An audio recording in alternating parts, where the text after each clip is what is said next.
GS Hindi में आपका स्वागत है। इस लेक्चर में हम कुछ केमिस्ट्री के ऐसे क्वेश्चन देखते हैं जो बार-बार एग्जाम में रिपीटेड होते हैं। बार-बार एग्जाम में यही क्वेश्चन पूछे जाते हैं।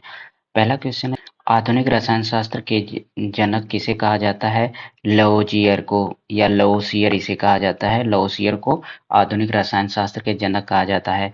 नाभिक का द्रव्यमान, तो ये क्वेश्चन डायरेक्ट पूछा जाता है कि नाभिक नाभिक का द्रव्यमान क्या क्या होता है। तो ये परमाणु संरचना से रिलेटेड है, तो इसको एक बार हम देख लेते हैं। जैसे ये है नाभिक। नाभिक में क्या होता है? प्रोटॉन होता है और न्यूट्रॉन। न्यूट्रॉन और प्रोटॉन नाभिक में पाया जाता है, और जो इलेक्ट्रॉन होता है वो बाहरी कक्षा में पाया जाता है, इलेक्ट्रॉन। प्रोटॉन और न्यूट्रॉन जो नाभिक में पाया जाता है ये पॉजिटिव होते हैं, क्योंकि न्यूट्रॉन जो होता है ये उदासीन होता है और प्रोटॉन जो होता है ये पॉजिटिव होता है। तो जो न्यूक्लियन बनता है, जो नाभिक बनता है, वो न्यूट्रॉन और प्रोटॉन को दोनों को जोड़ने से बनता है, और जो इलेक्ट्रॉन होता है ये नेगेटिव होता है। तो प्रोटॉनों की संख्या और इलेक्ट्रॉनों की संख्या आपस में बराबर होती है, क्योंकि नाभिक पूरा जो तत्व है वो उदासीन है। तो जितने इलेक्ट्रॉन नेगेटिव होंगे उतना ही प्रोटॉन पॉजिटिव होगा।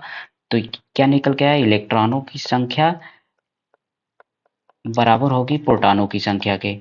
ठीक है। और जो नाभिक है, नाभिक का प्रोटॉनों और न्यूक्लियनों का प्रोटॉन और न्यूट्रॉनों का जो योग होगा वो होगा द्रव्यमान संख्या। ठीक है। न्यूट्रॉनों की संख्या का योग प्लस प्रोटॉनों की संख्या का योग, ये है द्रव्यमान संख्या।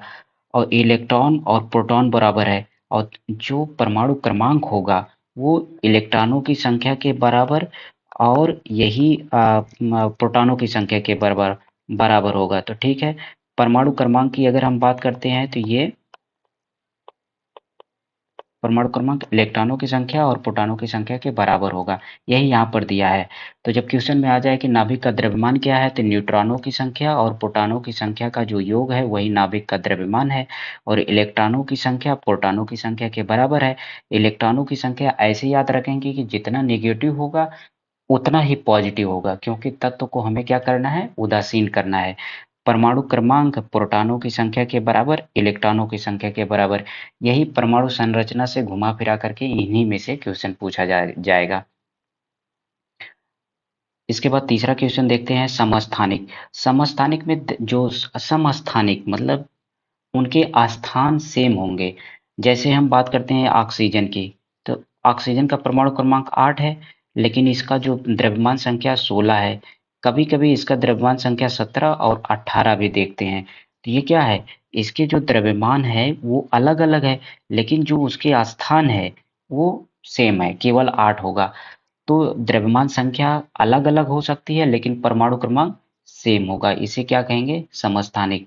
इसके बाद बात करते हैं संभारिक की। संभारिक में इसी का जस्ट उल्टा होता है, समस्थानिक का जस्ट जस्ट उल्टा। इसमें द्रव्यमान संख्या सेम सेम होगी।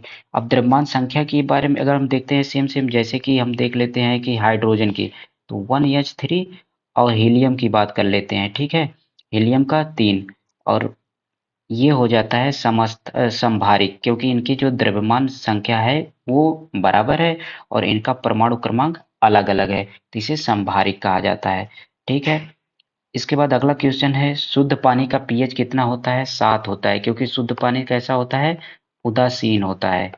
ठीक है। अब हम पीएच स्केल के बारे में जान लेते हैं। पीएच स्केल क्या है? पीएच स्केल है कि अम्ल और क्षार का जो क्षमता है पीएच स्केल पर, वो फाइंड करते हैं। अम्ल कितना स्ट्रांग है और क्षार कितना स्ट्रांग और वीक है, ये जानने के लिए हम पीएच, और पीएच की वैल्यू कैसे देखते हैं? देखो, पीएच है 0 से 14 तक, इसको पीएच स्केल पे देखते हैं, और ये 7 है। 7 नंबर पर उदासीन है। पीएच अगर 7 है तो वो पदार्थ कैसा है? उदासीन है। लेकिन अगर 7 से कम है तो इसे कहेंगे एसिडिक, और अगर 7 से ज़्यादा है तो ये होगा बेस। ठीक है। तो अगर जितना कम, 7 से जितना कम होगा वैसे एसिड की क्षमता बढ़ती जाती है, वो स्ट्रॉन्ग एसिड बनता जाता है, और 7 से जैसे ज़्यादा होता जाता है वो उतना ही ज़्यादा क्षार बनता जाता है। ठीक है। ब्रोमीन का रंग कैसा होता है? ब्रोमीन का रंग लाल होता है। वेल्डिंग में प्रयोग होने वाली गैसें कौन कौन सी हैं? वेल्डिंग में प्रयोग होने वाली गैसें ऑक्सीजन है और एसिटिलीन है। ये डायरेक्ट याद रखेंगे। लोहे का इस्पात मतलब लोहा या इस्पात है, उस पे जंग से बचाने के लिए उस पे हम किस चीज की परत चढ़ाई जाती है? वो परत है जस्ते की। जस्ता मतलब जिंक का। और जो परत चढ़ाई जाती है उस क्रिया को क्या कहा जाता है? गैल्वेनाइजेशन कहा जाता है। ठीक है, ये याद रखेंगे। डिटर्जेंट में क्या प्रयोग किया जाता है? डिटर्जेंट में यूज किया जाता है सल्फोनेट का। क्योंकि डिटर्जेंट कैसा होता है? ये कठोर जल में भी कैसा है? सोलुबल है, मतलब कठोर जल में भी ये घुलनशील है। टूटी हुई हड्डियों का प्लास्टर के लिए किसका प्रयोग किया जाता है? जैसे डॉक्टर के पास जाते हैं, अगर आपकी हड्डी कोई टूट गई है तो डॉक्टर उस पर प्लास्टर लगाता है, व्हाइट कलर का जो है वो किससे बना होता है? जिप्सम से। मतलब प्लास्टर ऑफ पेरिस वो होता है जो प्लास्टर होता है।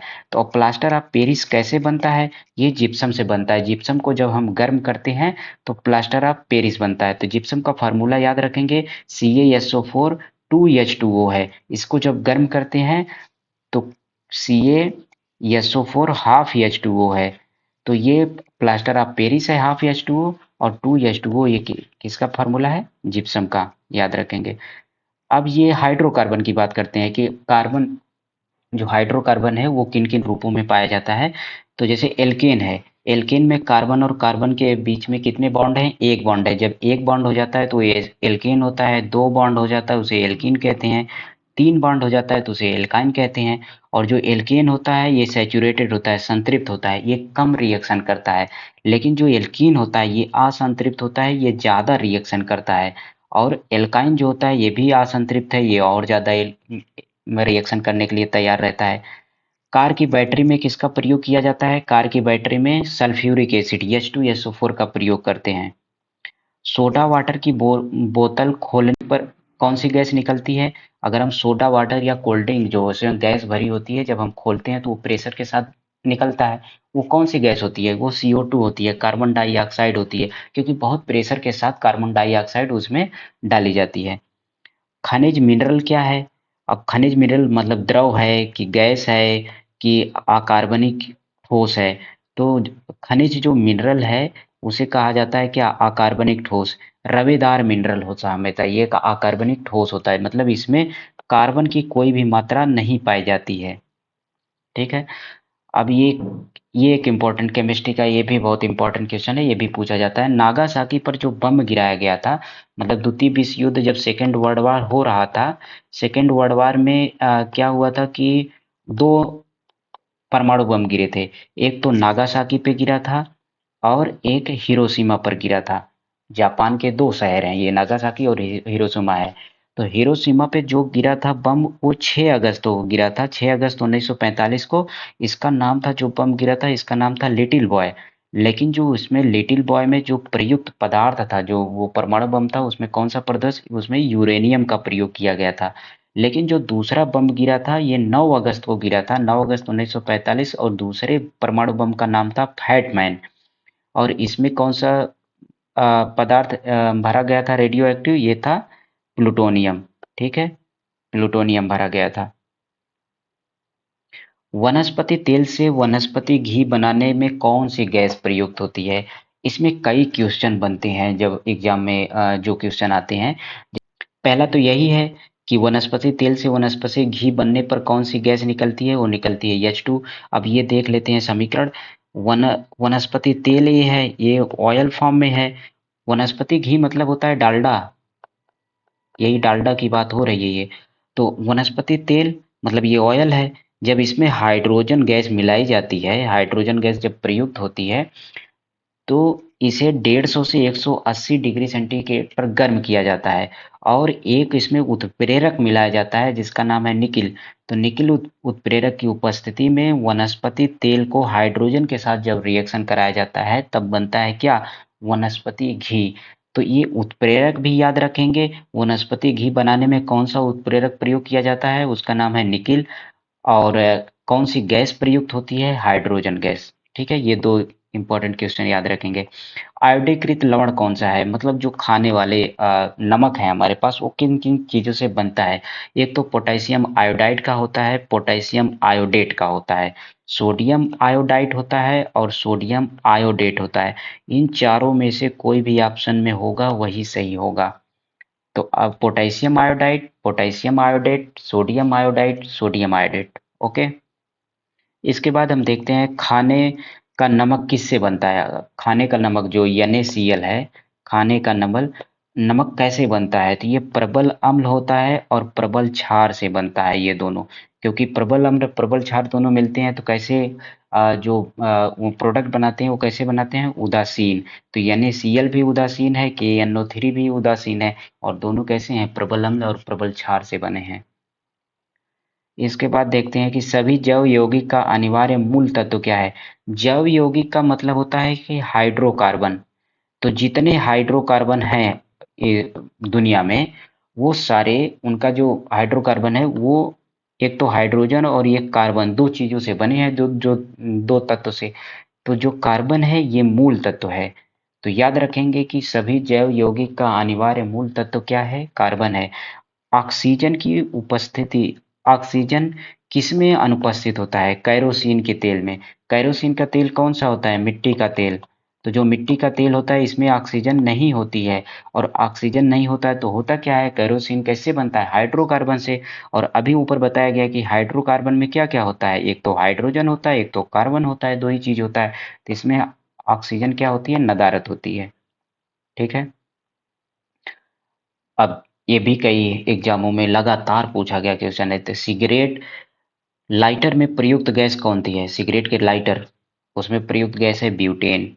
LPG मतलब जो अपने यहाँ गैस सिलेंडर है उसमें कौन सा गैस, मतलब मुख्य घटक क्या है LPG का, तो ब्यूटेन 65% और प्रोपेन कितने परसेंट है, 35%। तो मुख्य घटक के रूप में ब्यूटेन और प्रोपेन की बात करते हैं LPG के लिए। ठीक है। प्राकृतिक रबर किसका बहुलक होता है, आइसोप्रीन का। ये याद रखेंगे, प्राकृतिक रबर किसका बहुलक है, आइसोप्रीन का।